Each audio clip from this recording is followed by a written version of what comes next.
আজ আমি গাছ থেকে এই ফ্রেশ কামরাঙ্গাগুলো পেরেছি একটা বিশেষ আচার দেওয়ার জন্য। প্রথমেই আমি কামরাঙ্গাগুলোকে পানি দিয়ে ওয়াশ করে নিলাম। তারপর এটাকে সাইজ মতো করে কেটে নিলাম। তারপর একটা কড়াইতে সরিষার তেল দিলাম, তাতে একটু রসুন কুচি আর একটু পাঁচফোড়ন দিয়ে নাড়িয়ে চেড়ে একটু ভেজে দেবো।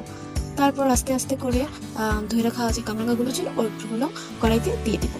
কড়াইতে দিয়ে দেওয়ার পর এটাকে একটু নাড়িয়ে চাড়িয়ে নেব। এটাতে অনেক পানি উঠে, এটা অনেক রসালো একটা ফল। তারপর এখানে আমি একটু লবণ আর একটু মরিচ দেবো। তারপর আধা কাপের মতো আমি চিনি ইউজ করেছি। আমাদের ফলটা একটু মিষ্টি ছিল, তাই আমি চিনিটা কম ইউজ করেছি।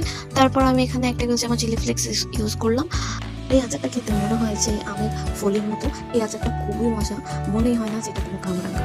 আপনারা ট্রাই করলে দেন বুঝতে পারবেন। দেন কিছুক্ষণ নাড়াচাড়া করার পরে আমরা দেখতে পাচ্ছি যে আচার থেকে অনেক পানি উঠে এসেছে। আচারটা অনেকটা হয়ে আসলে আমি এখানে একটু তেঁতুল দেবো, কারণ একটু টক হবে। টক হলে জিনিসটা আরও খেতে অনেক মজা হয়। তারপর তেঁতুল দিয়ে মিক্স করার পরে তো হয়ে গেছে আমাদের আচার, কামরাঙ্গার আচার। Thanks for watching. টাটা।